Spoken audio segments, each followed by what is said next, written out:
Hello, friends, and welcome to episode number 37 of the Mindful Making video podcast. This podcast is mostly about knitting, but there is also some chats about life in general and also a bit of sort of reflections over life. My name is Jane and I come to you from Hornsby Heights, which is north of Sydney. I am Danish and I've lived in Australia for almost 10 years now. And I live here with my husband and two teenage young adult children, and I have a son in Denmark too. Please settle in, and before we start the episode, I just want to acknowledge the traditional custodians of the lands that I am coming to you from today. I am on Darug Ku-ring-gai land, and I pay my respects to elders past, present and emerging, sending out the hope that we in our generation can learn just a tiny bit of their wisdom and their connection to country. So welcome. As I said, this podcast is mostly about knitting, and today it is Sunday the 6th of February. I was supposed to record last weekend, that was my plan, but energy dropped and there wasn't any podcasts left in my sort of energy battery, so it was pushed to this weekend. But then I have a bit more to show you. So today I have two finished knitting objects, and then the third finished object that I will share a bit about as well. And then on the needles are a pair of socks, a work in progress, and a new project that I just casted on yesterday. So I hope you are comfortably seated, have a drink or what you fancy, and will enjoy the next half an hour, 45 minutes with me.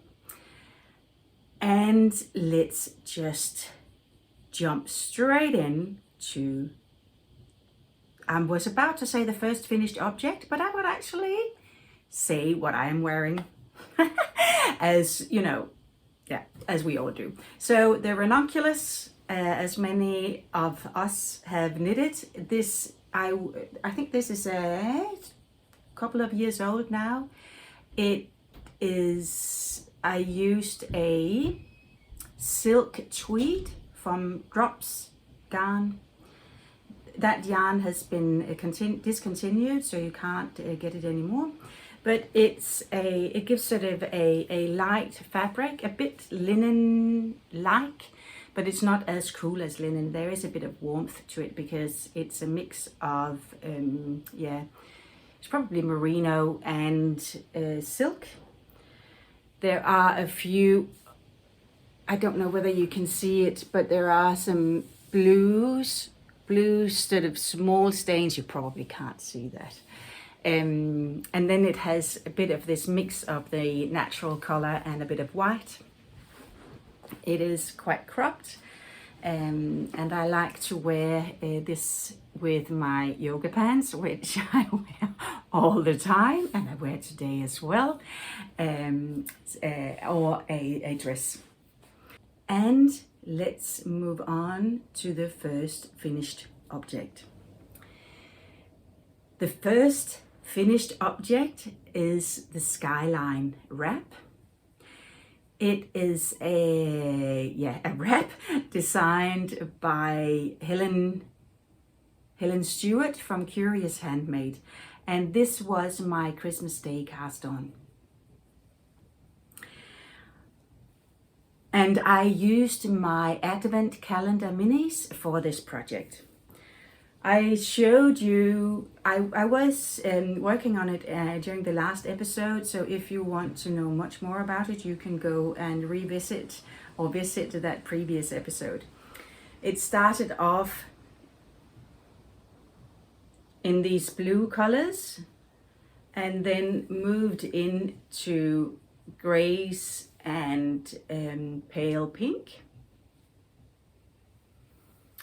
into more subtle colors, and then into more mauve brown color palette.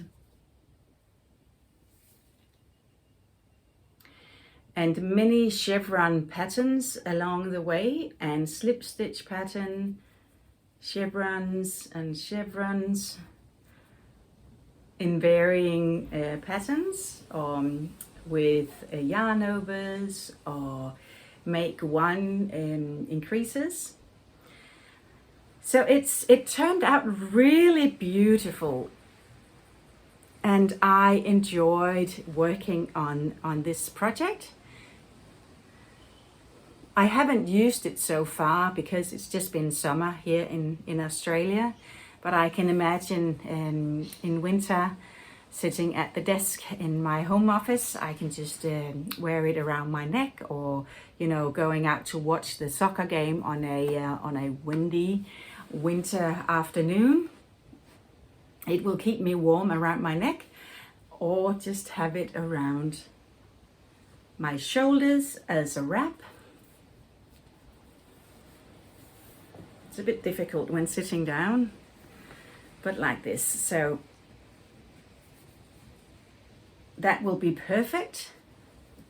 Having just hanging or close to me, so I can just grab it when it gets cold during the workday. The yarn, as I said, is it was the minis from an advent calendar from Natural Fiber Arts. So 24 mini skeins, and let me just show you what is left of those mini skeins.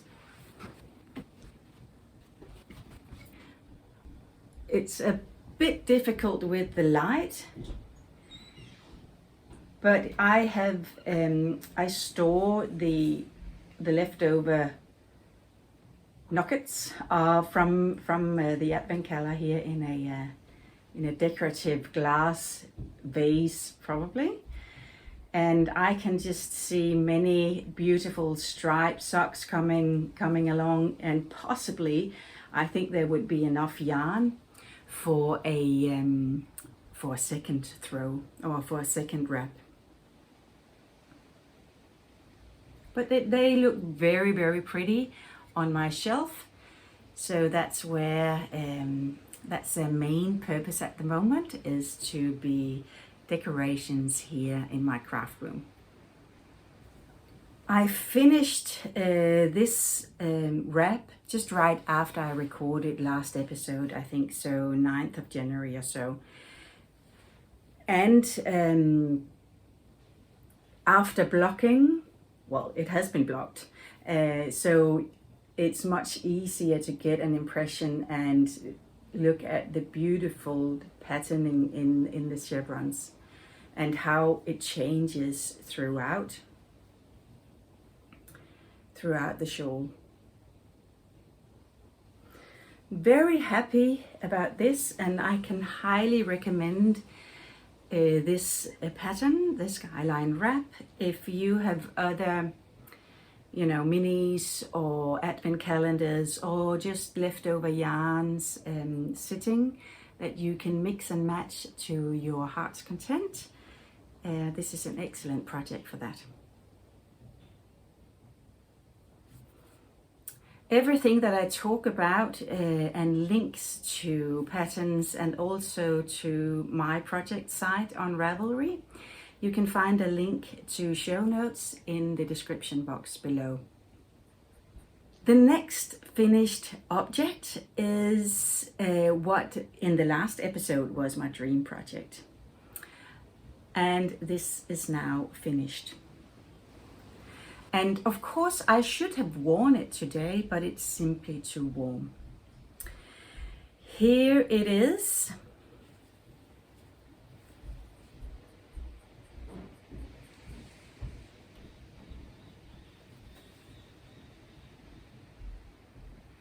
This is, oh, let me put it over here. This is the Pink Fizz jumper, and it's designed by Andrea Mari.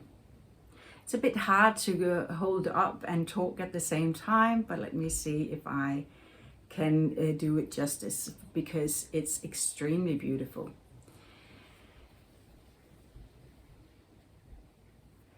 It is a drop shoulder construction, and it has this beautiful lace pattern down each side of the front and also on the back.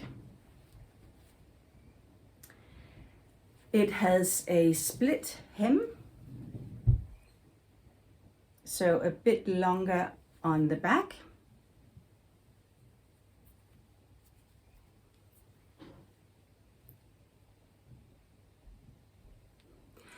And then the shoulder seam is a 3-needle bind off with the seam on the right side, so you can see it, so a visible seam.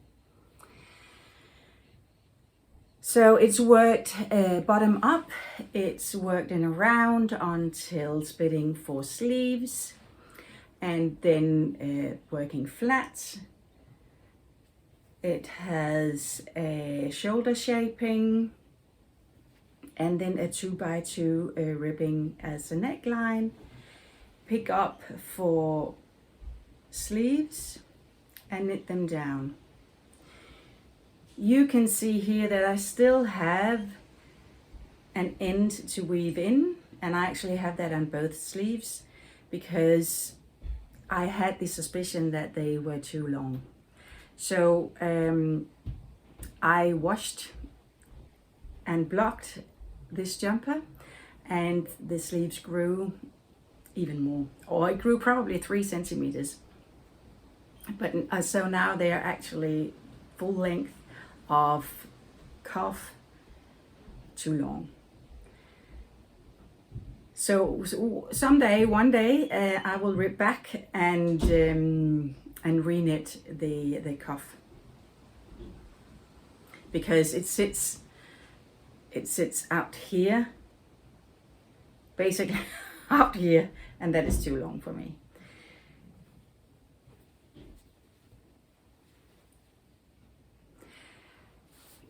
It is a bit too warm for me to wear right now, but I have recorded a little video where I am wearing it so you can see how it fits on the body. So I hope you will enjoy that.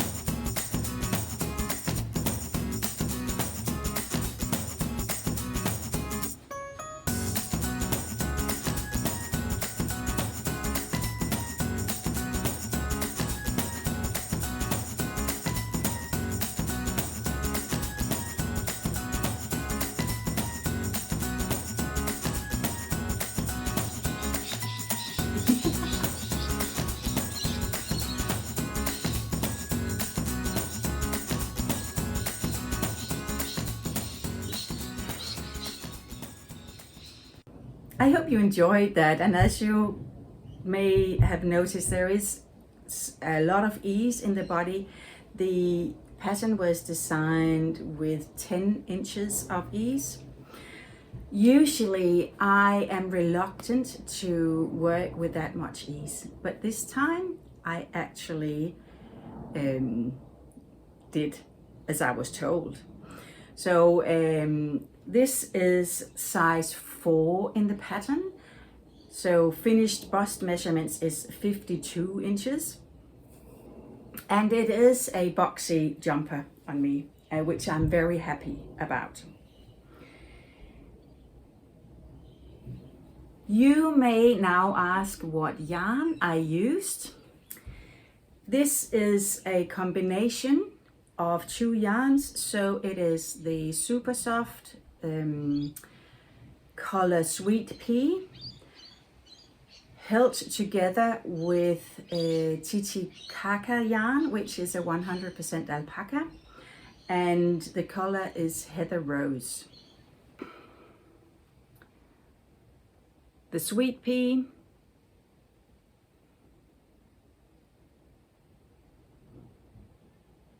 it probably blows out slightly with the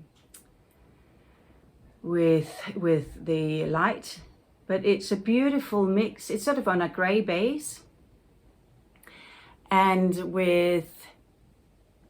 there's a bit of purple, orange and yellow, as well as that soft pink in this yarn. It's beautiful. It's beautiful. And this is the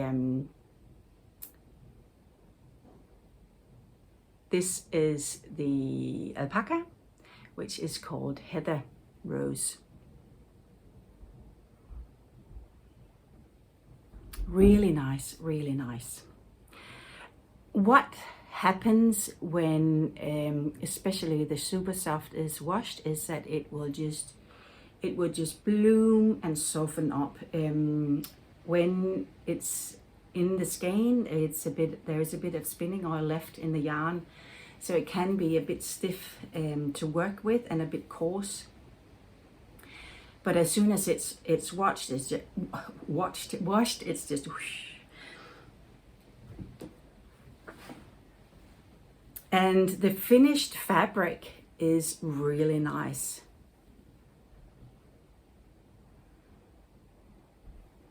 Maybe you can get a sense of the halo. It's not as soft though as a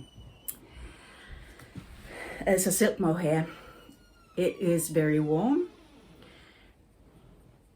But I think if you are not so keen on working mohair, this Titicaca yarn and alpaca yarn is an excellent alternative, and you get that the gauge that is needed for other, or for the for jumpers that are worked in a fingering held together with a silk mohair, so you can substitute easily.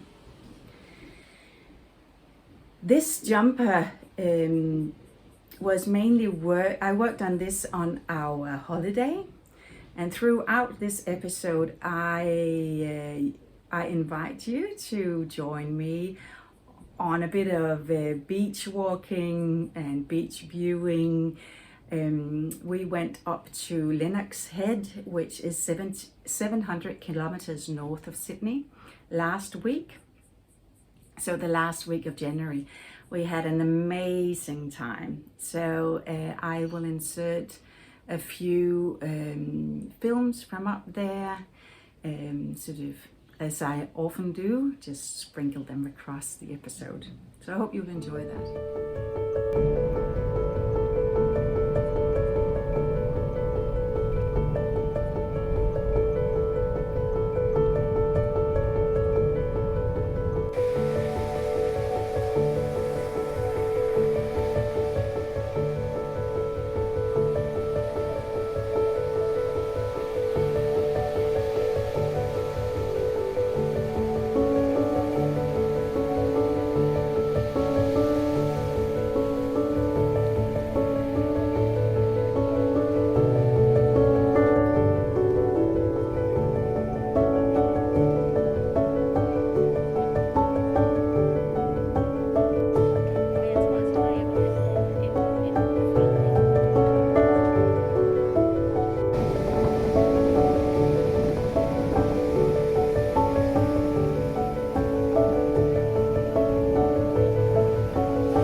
The beauty of holiday knitting is, you know, the option and the opportunity for car knitting. And I totally utilized and made the most of of the 7-8 hours we sat in the car each way. Oh, actually I did put in a marker because I was here when we started, and then I was up here when we arrived. I don't think I did the shoulder shaping in the car, so that's decent. And when driving back, I had almost finished the back, so I finished that, and then I worked a sleeve. I think I worked the sleeve, and I did the neckline, the neckband. So pretty awesome. Highly recommend this pattern.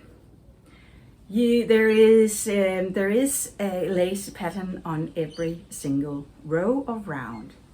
It's fairly easy when working in the round. Of course, you have to pay attention of which row you're at. So the pattern has a 72 row diagram.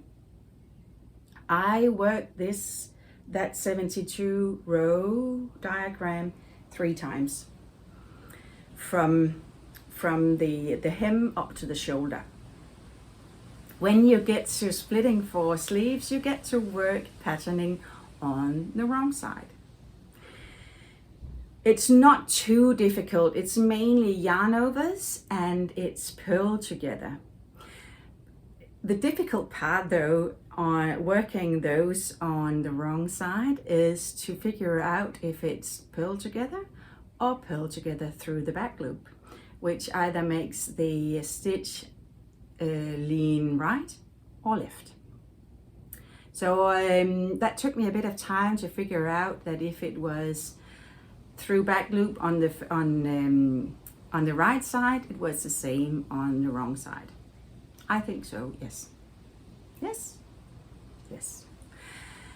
This will be very warm, so I will put it away nicely, and I will look forward to wearing it when the winter comes and it gets a bit colder. This I will also use as an sort of an outer wear, so a jumper that I can wear just outside, walking around, at the soccer field, watching my son play. Highly recommend Pink Fizz second finished object.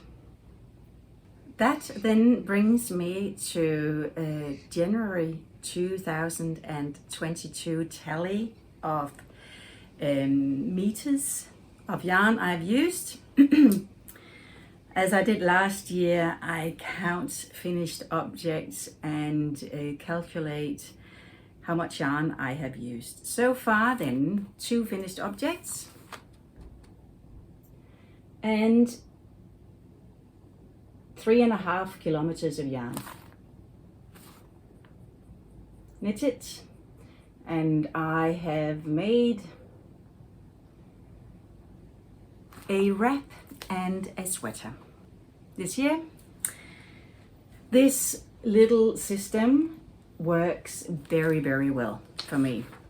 The third finished object that I'm very proud to share with you is the Mindful Making website.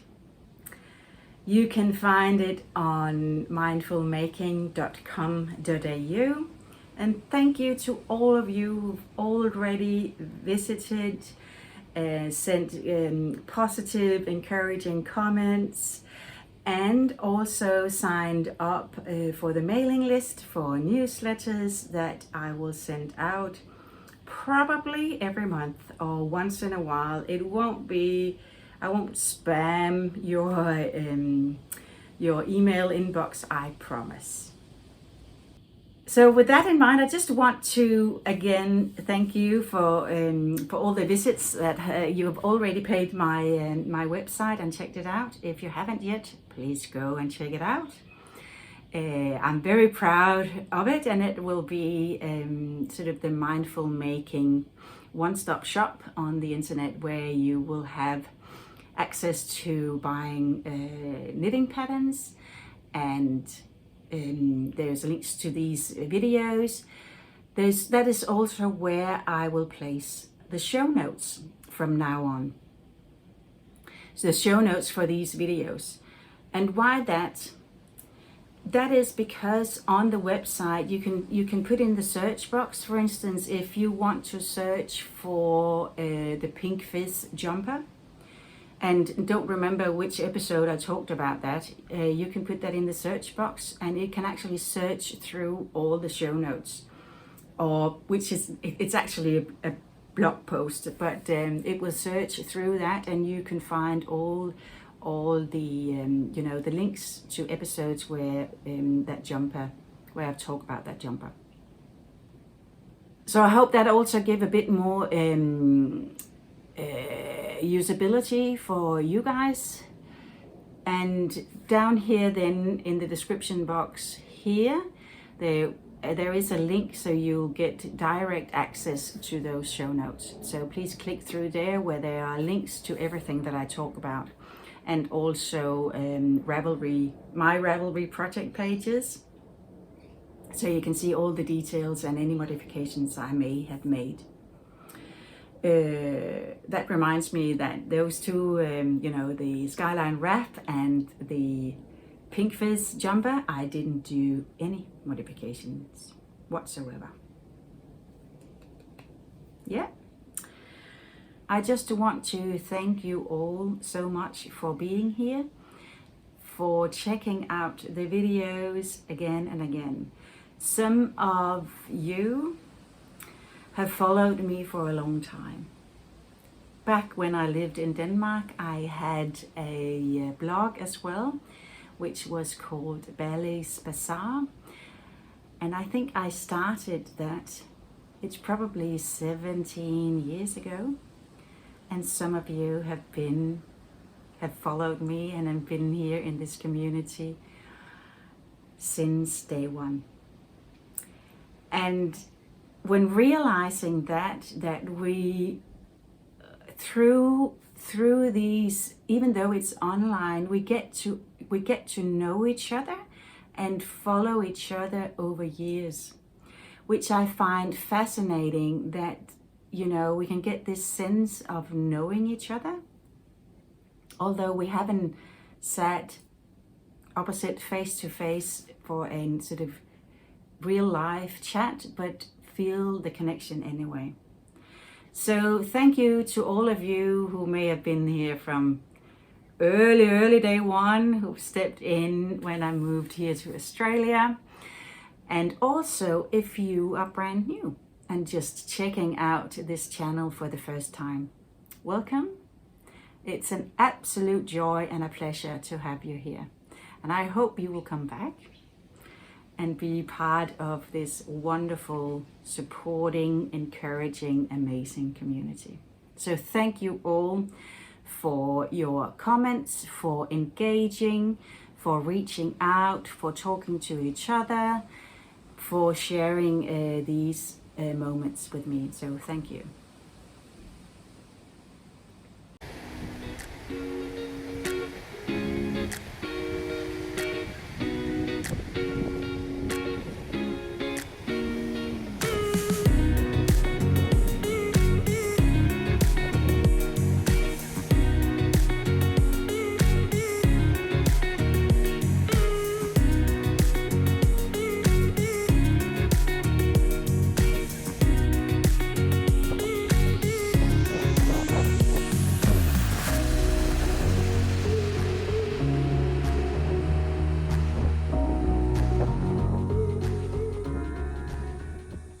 On my needles at the moment, a work in progress, and it is a pair of socks that were also a work in progress in the last episode.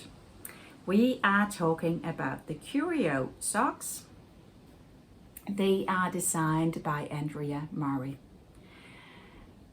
A few things has happened though. Of course, I should have put these on a blocker. Look at this, it doesn't look very, oh, it doesn't look very impressive.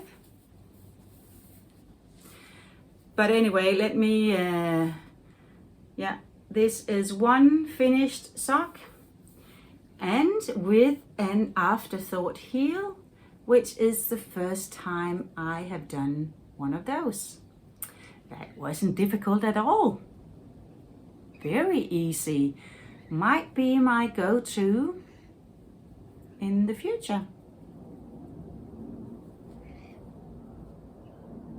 Maybe I should pop it on a sock blocker so we can see how it looks. There we go. I see there is a hole here. Can you see that? Here and here that I will need to sew together when weaving in the ends. But here it is, the Curio sock, left or right foot, a half finished object. The yarn I have used are leftover yarns. It is Highland sock from Holsgarn. It is an 80-20 blend, so 80 merino wool and 20 nylon. The colorways are charcoal. Shrew is the that is sort of the brownish, the brown color, and then there is a blue which is called marine. Love the pattern, love how easy it is to follow. I love how effectful these sort of small stripes and just this slip stitch pattern is. So that's the first sock is done. The second sock is almost done as well. I asked my daughter, how do you find these socks? And she said, looks nice. I don't like the purple in there though. But this is where the afterthought heel will be added. So there are 2 lifelines and then 1 row that will be picked up, and then the live stitches will sit on the purple strand.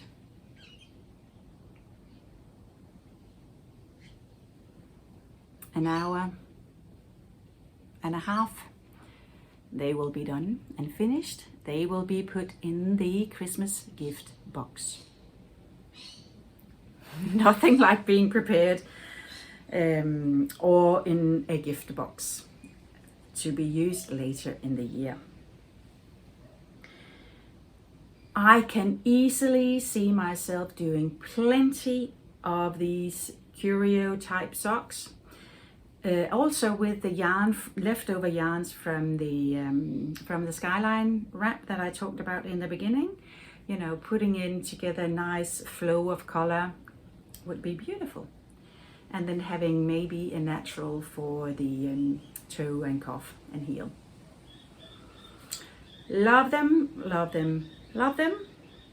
Yeah, so the Curio socks almost finished. They will for sure be finished next time.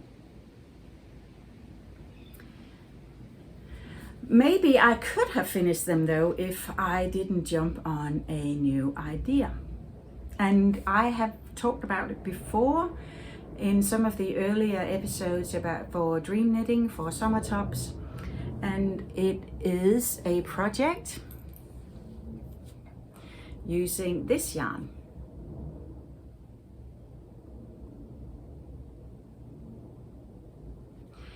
It is a naturally dyed, hand-dyed yarn from by Carola Down Under. This yarn is an 80% blue-faced Leicester and 20% bamboo. and it is speckled fingering weight. It's hand dyed with turmeric, cineraria leaves, and black beans.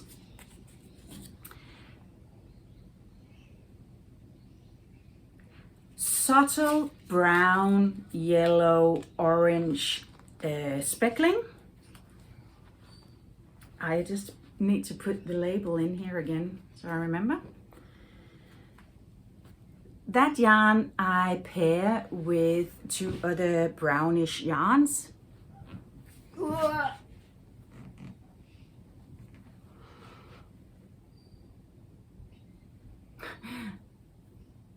These 2.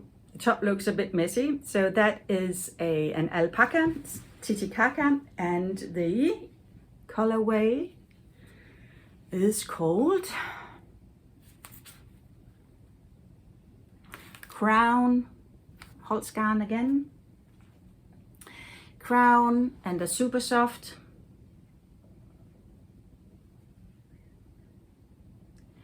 I think this colorway is called Cinnamon.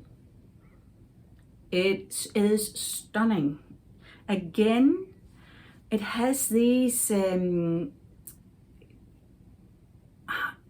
of slight tonal shifts in colors in sort of, again, those that brown, orange, yellowy tones on a gray base.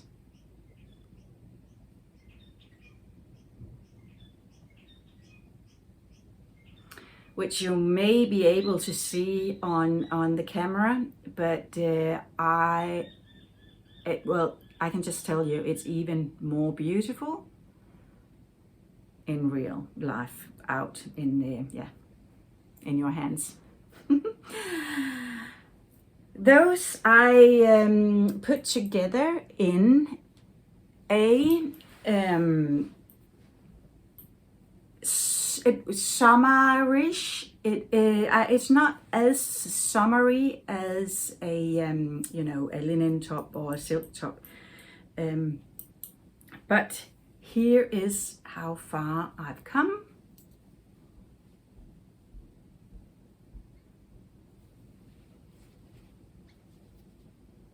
It is a round yoke and with some slip stitch pattern in different combinations of those 2 contrast color yarns.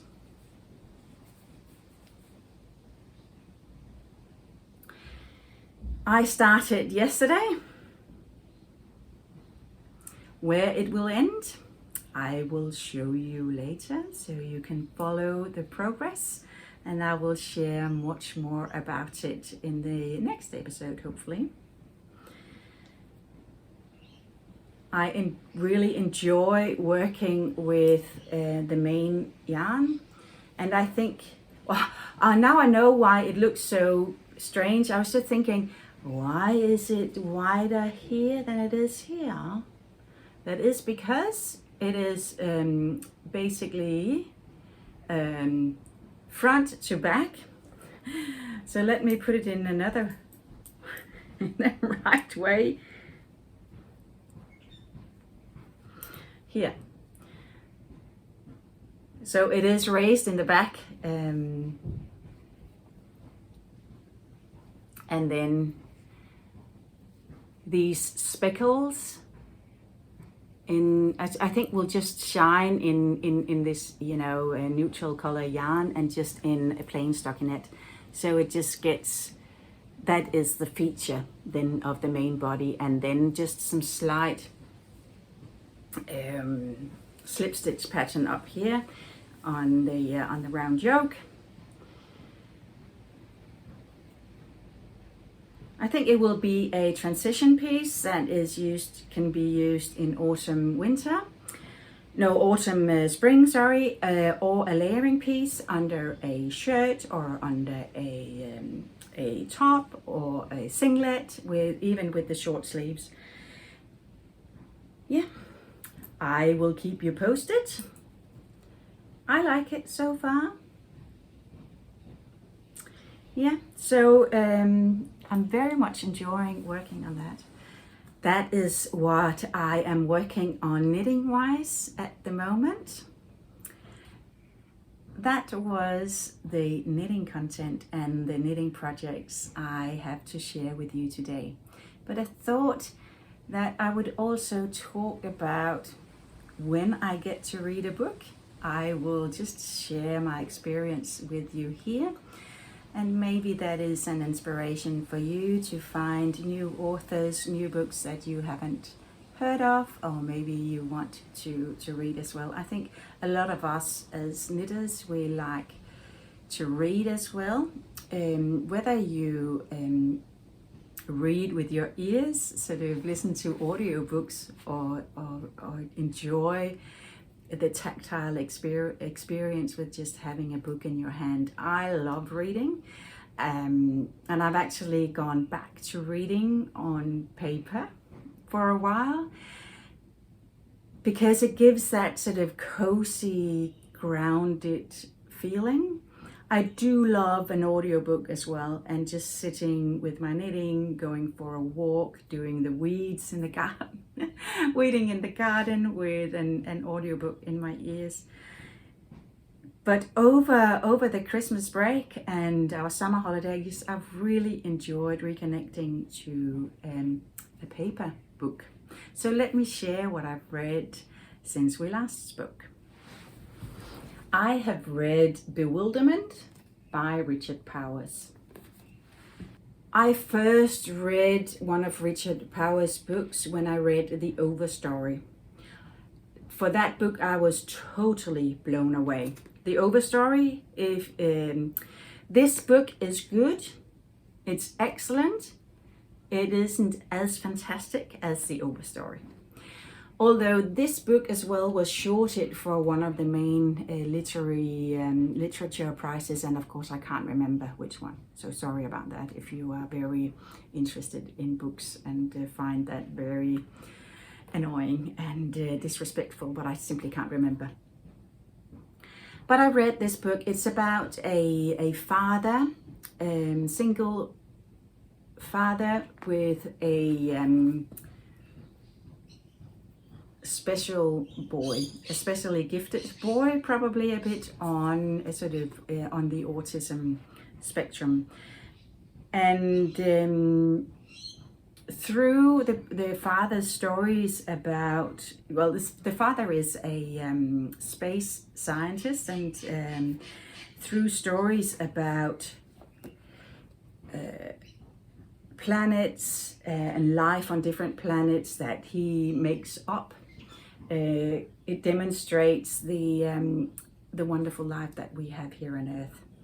Also, it's about new technology and possibly, if it's possible, to monitor what happens in the brain, and you could then,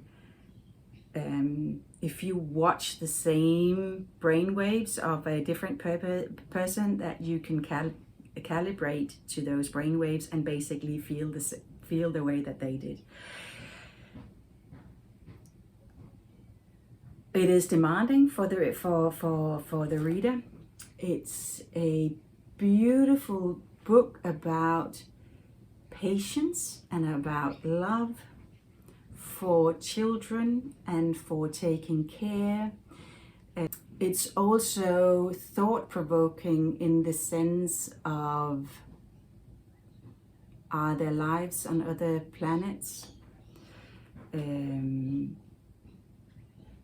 Also seeing through that boy's, the son's eyes, how we behave strangely as human beings, and how he just, it's difficult to find the words, but the boy is just so fascinated in the here and now and the small wonders of nature that is picked out every time, and he points it out and nobody has seen it.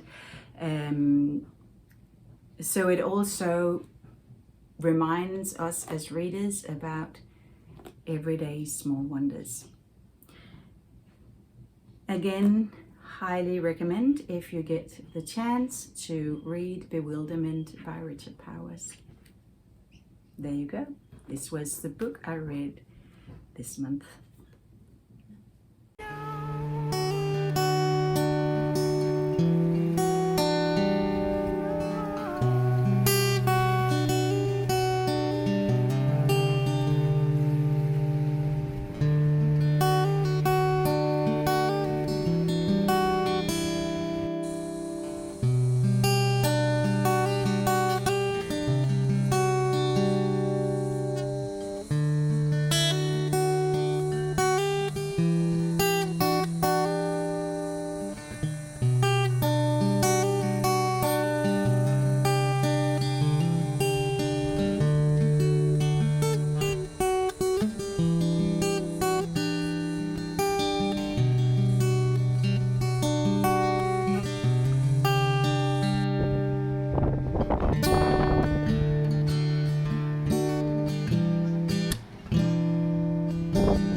With that, I thought we could talk about a bit of life reflections because, and I've just taken my knitting, so that's why I am looking down a bit, hopefully not too much, and if that is annoying, please let me know, but it's just a nice way of connecting and just sitting here like we said, as if we sat next to each other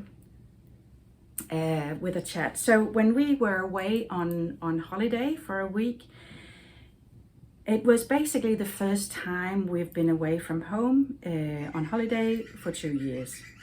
So that in itself was, I'm about to say an adventure, but also the opportunity to reflect and just, you know, leave things behind and just have the time, the space, the energy to reconnect with what is really important. So for me, I spent a lot of time just walking up and down the beach, enjoying the wind, enjoying the sound of the waves, enjoying just feeling the body move, and just walking straight and then turning around, walking back. And it wasn't boring or anything because the water just changed all the time. You can watch the clouds on the sky, how the tones of gray. It was warm and it was summer and we could be out, but it wasn't hot summer. So it rained every day and there were wind, but still, you know, shorts and bikinis and we could go in the water and it was nice. But we just had to be aware of the rain. That meant as well that, you know, the changes of the clouds and how they moved in, and you could just see far out in the horizon. It was just dark gray, and then you had the light and sort of brighter clouds, and how it shifted and how the color of the water, and it was just amazing. And it was just well,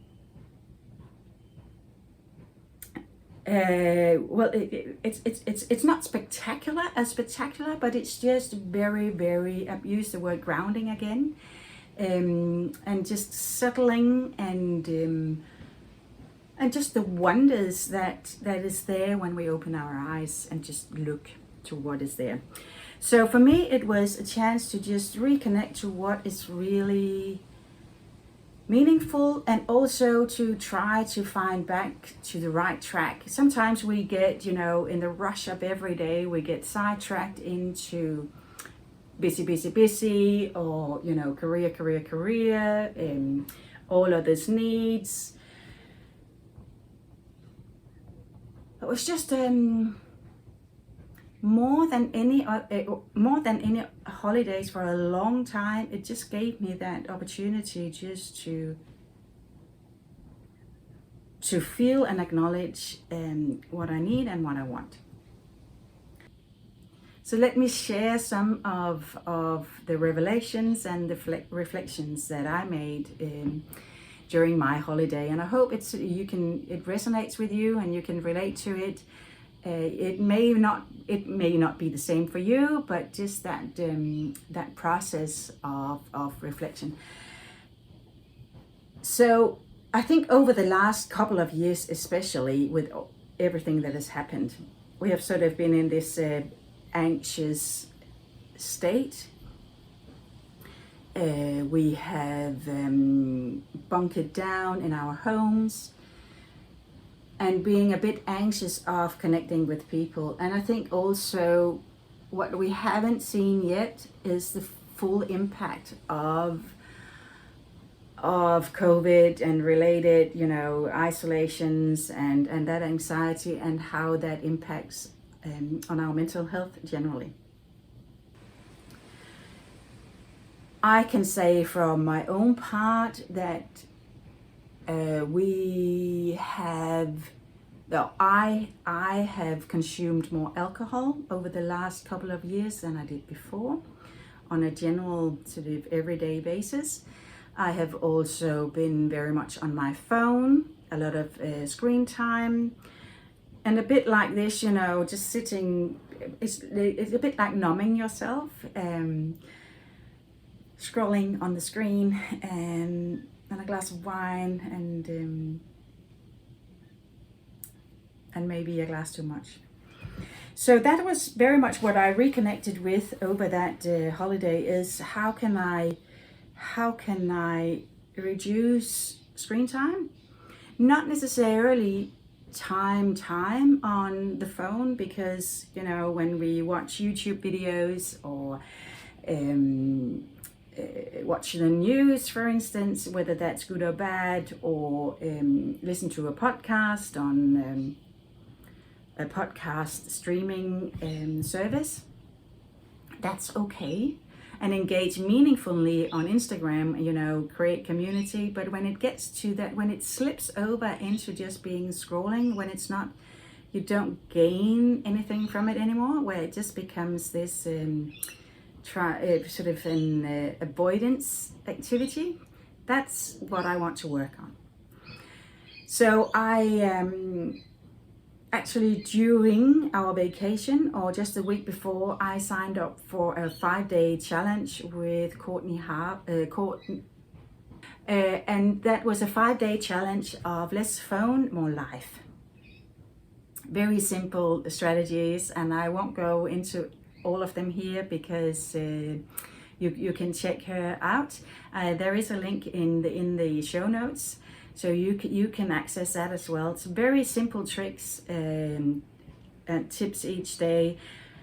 So how to monitor the use of your apps and your phone. In settings, so this is an Android phone.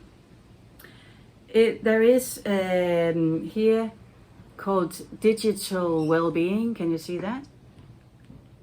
Digital well-being and parental controls. And you can see every day how much time you spent on the phone, how many times you've unlocked it.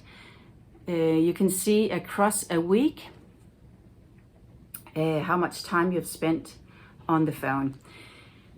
I am sitting currently around 2.5 hours a day. And you know how many hours that will be in a year?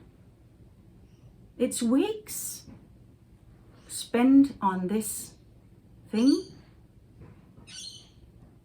I actually did the calculation from a week, the week before I started that challenge. And I think it was 41 days now.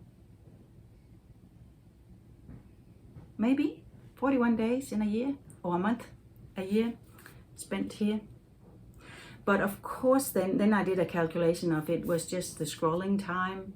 It was less, but still way too much. Just imagine how much life can be lived in that time.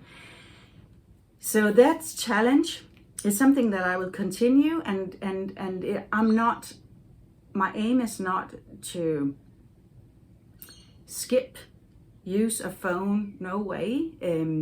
It's part of, I think, well, it's part of my daily life, but I want to reduce it and I want to be much more intentional in the use of the phone. This is very much in line with my word for the year, which is time.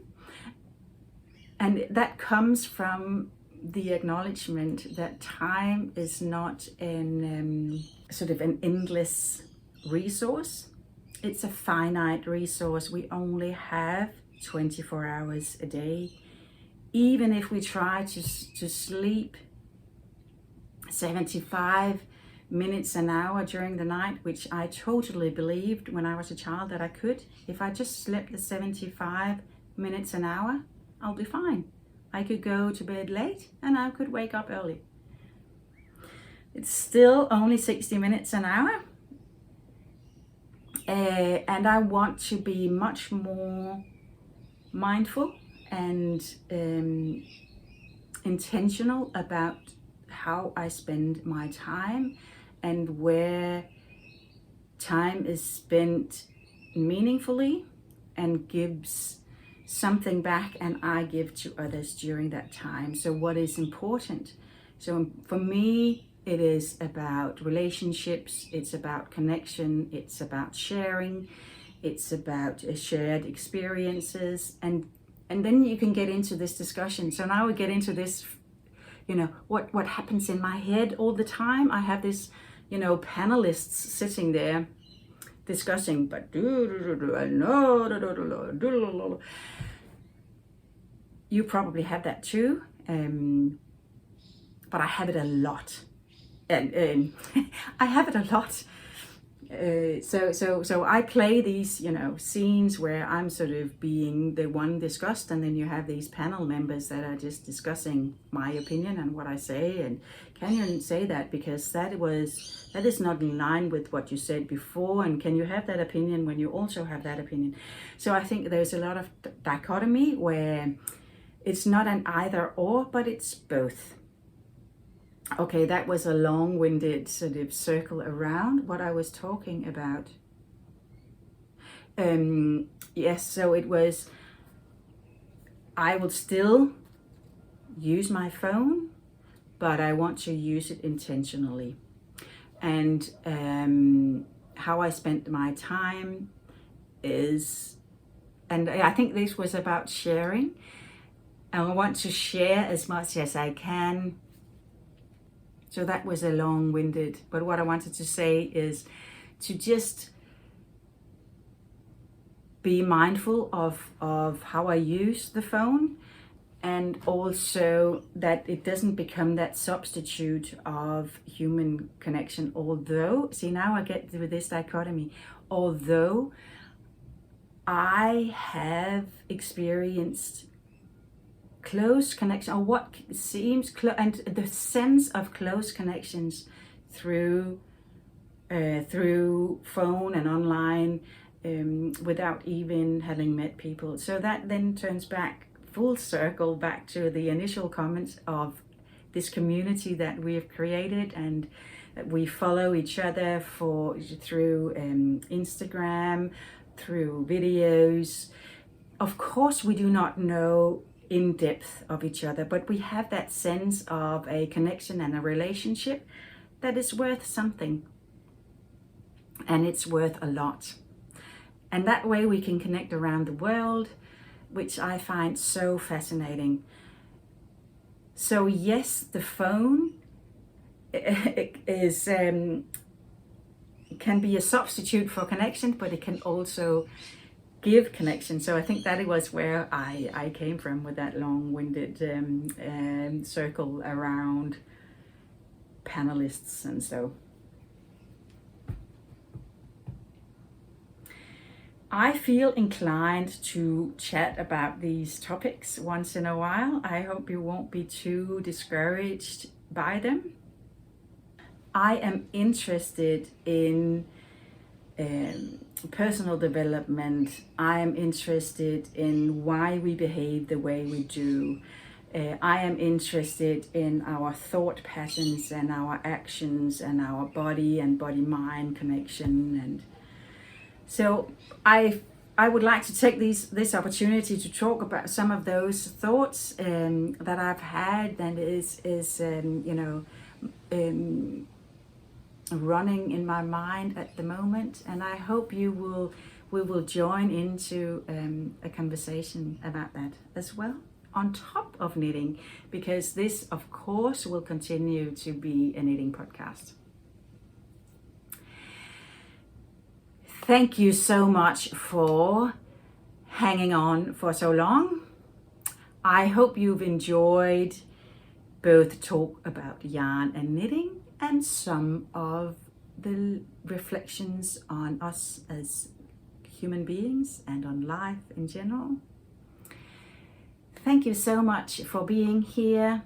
Please do write a comment below. I love reading them and I try to answer them all.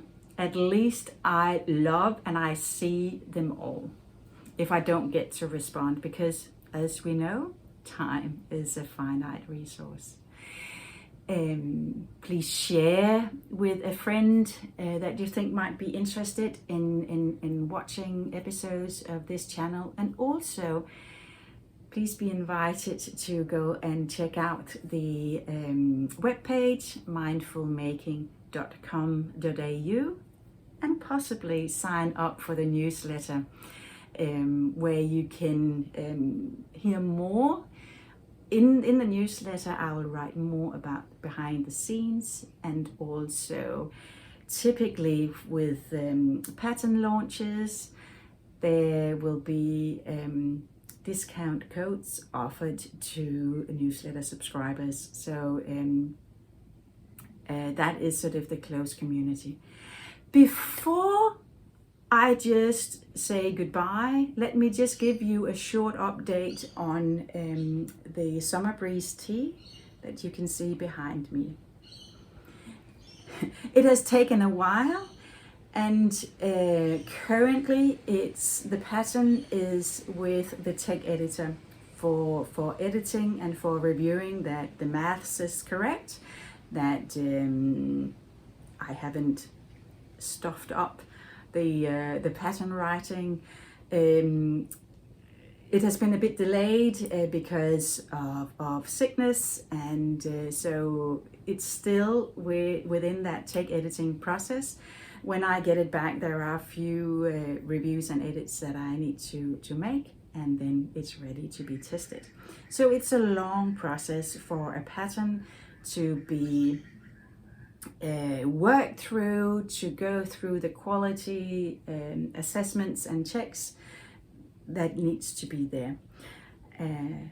So hopefully I can give you an update on that, and that is also something that I will talk about more about for newsletter subscribers. Thank you so much for hanging in here. I hope you've had a lot of knitting done or making, whatever it is, and I am looking forward to seeing you next time. Bye bye.